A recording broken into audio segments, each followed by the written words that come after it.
ओम शांति। आज सतगुरुवार के दिन सबकी यादों के साथ जैसे मैं वतन में पहुंची,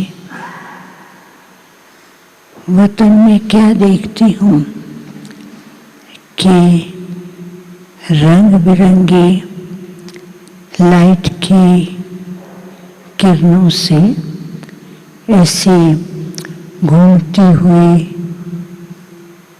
और इतना सुंदर दृश्य दिखाई दे रहा था।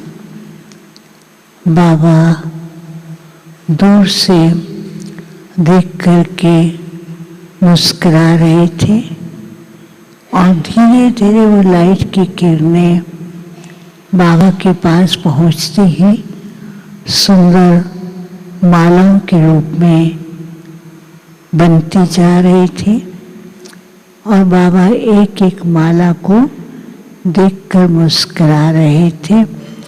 कुछ सेकंड के बाद बाबा ने मेरी ओर देखा। बाबा ने कहा, बच्ची देखा कि ये क्या है? मैंने कहा, बाबा ये तो लाइट की किरणों की सुंदर सा रिमझिम चल रही है।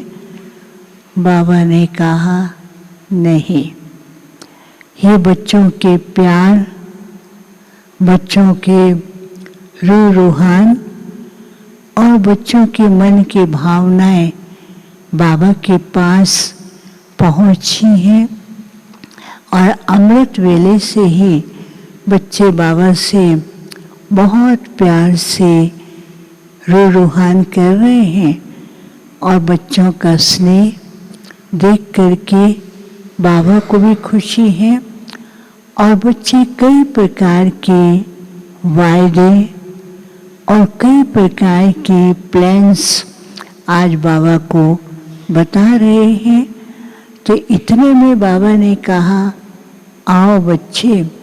तो जैसे बाबा ने कहा, तो क्या देखती हूँ, ढेर सारे बच्चे बाबा के पास हैं और बाबा के हाथ में एक बहुत सुंदर माला का कंगन बना हुआ था और बाबा ने ऐसे किया, सबके बाजू में जाकर के वो कंगन पड़ जाता था और कंगन से भी इतनी सुंदर लाइट दिखाई दे रही थी। बाबा ने कहा, बाबा बच्चों को ये कंगन क्यों दे रहे हैं? बच्चे बाप के साथ अनेक प्रकार के वायदे, प्रॉमिसेस और कई प्रकार के प्लान के बाबा को सुनाते रहते हैं। तो बाबा भी बच्चों के उमंग, उत्साह, पुरुषार्थ को देखकर खुश होते हैं। इसलिए बाबा बच्चों के खुशी को ठप्पा लगाने के लिए बाबा उनको ऐसा कंगन पहना रहे हैं कि बच्चे अपने वायदे को कभी न भूलें और उस पर अटल रहे। तो जैसे वो कंगन सबके हाथ में जाता था, उस पे लिखा हुआ था, बाबा मेरा साथी, और बाबा का हाथ हमारे हाथ में है। बाबा ने कहा, बच्चों के साथ तो बाबा सदा है और बच्चे कभी कभी बाबा को कहते, बाबा आप कहाँ हैं? बाबा क्यों नहीं बात कर रहे हैं? तो साथ को भूल जाते हैं, कभी कभी अकेलापन अनुभव करते हैं। और दूसरी बात बाबा ने कहा कि बाबा बच्चों को हाथ पकड़ करके हर समय आगे बढ़ाते हैं, चाहे कोई भी समस्या हो, लेकिन बाबा उनका हाथ थाम लेते हैं, हर प्रकार की समस्या को वो पार कर लेते हैं। फिर बाबा ने कहा कि आज बच्चे बाबा के पास आए हैं, तो बाबा देखो बच्चों को कहाँ ले जाते हैं। तो सब खुश हो गए, बाबा हमको अभी सैर कराने ले जाएंगे। तो बाबा आगे और बच्चे झुंड बना करके बाबा के साथ चलते हैं। इतने खुश कि बाबा हमें साथ ले जा रहे हैं। तो बाबा जब ले जा रहे थे तो पहले तो एक पहाड़ी पर आए और पहाड़ी पर चढ़ने के लिए बच्चों को कहा, बच्चे आओ। तो कुछ तो बच्चे चढ़ते हैं, आधे में रुक जाते हैं। तो बाबा ने कहा कि ज्ञान मार्ग की जो मंजिल है वो इतनी ऊंच है, तो अपनी ऊंची स्थिति पर रहो। तो जैसे ऊंची स्थिति पर रुकते हैं तो सब उड़ करके पहाड़ी पर चलते हैं। और पहाड़ी से बाबा सारे विश्व का एक नज़ारा दिखा रहे थे। एक तरफ प्रकृति उथल पुथल और दूसरी तरफ सागर जो है वो इतना जैसे कोई भूकंप की तरह से, भूकंप नहीं, सागर भी इतना ऊंची ओर आ रहा है। कहीं पर भूकंप आ रहा है, कहीं पर कुछ ऐसे अंधकार दिखाई दे रहा है, कहीं आंधी और तूफान। तो बाबा ने कहा ये परिस्थितियां पहले भी बाबा ने बताई हैं और अभी भी बता रहे हैं। अचानक कभी कहाँ भी कुछ भी हो सकता है। तो बच्चे इन सब परिस्थितियों को पार करने के लिए तैयार हैं। तो बाबा ने का पूछा तो सब बच्चे कहते हाँ बाबा हम तैयार हैं। तो बाबा ने कहा अच्छा ठीक है, बाबा देखते हैं। तो बाबा ने क्या किया, सबको एक ऐसा फूल दिया। उस फूल के अंदर कई प्रकार की पंखुड़ियाँ थी और पंखुड़ियों में एक एक मोती या डायमंड चमकता हुआ दिखाई दे रहा था। जैसे बाबा ने बच्चों को दिया, किसी का एक पंखुड़ी का एक डायमंड चमकता था, किसी की 2 पंखुड़ियों के 2 डायमंड, किसी के 3, किसी के 4, इससे ज़्यादा नहीं। तो बाबा ने कहा इसमें तो इतने डायमंड हैं, क्यों नहीं चमक रहे? तो बच्चों को कहा क्यों नहीं चमक रहे हैं? बच्चों ने कहा बाबा पता नहीं।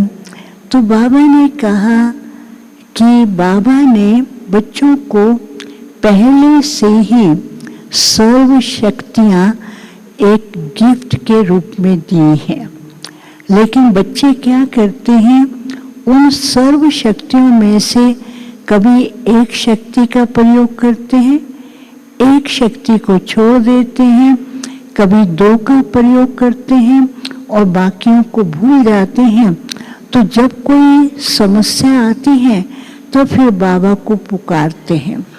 तो बाबा ने कहा बच्चों को क्या करना है, इन सर्व शक्तियों का एक ही साथ प्रयोग करना है।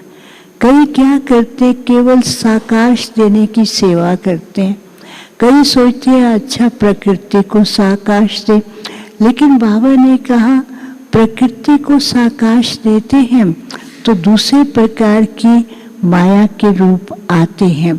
तो इन सर्व परिस्थितियों को पार करने के लिए बाबा हमेशा कहते हैं सर्व शक्तियों को अपना साथी बनाओ और उनका बीच बीच में हर शक्ति का प्रयोग करते रहो।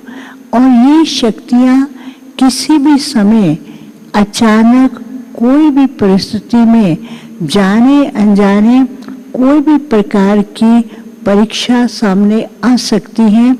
बाबा ने पहले भी बताया है कि अचानक कुछ भी होता है तो बच्चों के साथ बाबा तो है, लेकिन बाबा ने बच्चों को ऐसे अस्त्र शस्त्र दिए हैं शक्तियों का, तो इनका समय प्रति समय संगठित रूप में प्रयोग करें तो हल्के भी रहेंगे।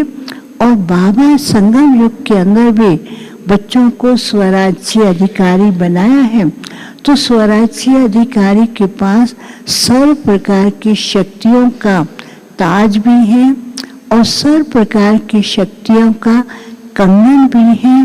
तो बच्चों को इसका प्रयोग करना है और इससे हल्के भी रहेंगे और परिस्थितियों में कभी घबराएंगे नहीं, हर परिस्थिति को ऐसे पार करेंगे जैसे कि कोई परिस्थिति आई नहीं है, और सदा अपने को विजयी अनुभव करेंगे। तो बाबा ने कहा मेरे सब बच्चे विजयी रत्न हैं, और बाबा को भी विजयी रत्नों को देख कर के खुशी होती है। फिर बाबा सबको ऐसे मुस्कुराते हुए ऐसे दोनों बाहों में लेकर के प्यार कर रहे थे। फिर वही फूल जिसके ऊपर डायमंड चमकते हुए दिखाई दे रहे थे, तो वो सब शक्तियाँ ऐसे सामने आकर के झुक झुक करके कह रही थी, हम आपका आज्ञा ऑर्डर को मानने वाले हैं, आप सदा ऑर्डर करें, हम सदा एवर रेडी हैं। तो बाबा ने कहा जब शक्तियाँ एवर रेडी हैं तो बच्चों को भी एवर रेडी का पार्ट पक्का करके ऐसे स्वरूप में रह करके, भविष्य तो राज्य अधिकारी हैं, लेकिन इस समय सर्व शक्तियों को साथ लेकर के अपने स्वराज्य अधिकारी बन करके चलते रहें, और विजयी रत्न है। विजय तो बच्चों का सफलता जन्म सिद्ध अधिकार है। तो फिर बाबा सबको फिर से दृष्टि दे रहे थे, और दृष्टि देते हुए फिर बाबा ने वो फूल फिर से दिखाया। बाबा ने कहा बच्चों को ध्यान रखना है। फिर बाबा को भोग स्वीकार कराया। बाबा ने भी अपने हाथ से सब बच्चों को भोग स्वीकार कराया। फिर उसके साथ जिनके भोग थे उनके निमित्त बाबा को याद दिया। बाबा ने उन सबको इमर्ज करते हुए दृष्टि के द्वारा उनके जो शुभ संकल्प या जो भी संकल्प है, और दृष्टि के द्वारा हर एक को एक न एक वरदान दे रहे थे। कहा निश्चिंत रहो, बाप साथ हैं, सबको याद दिया। ओम शांति।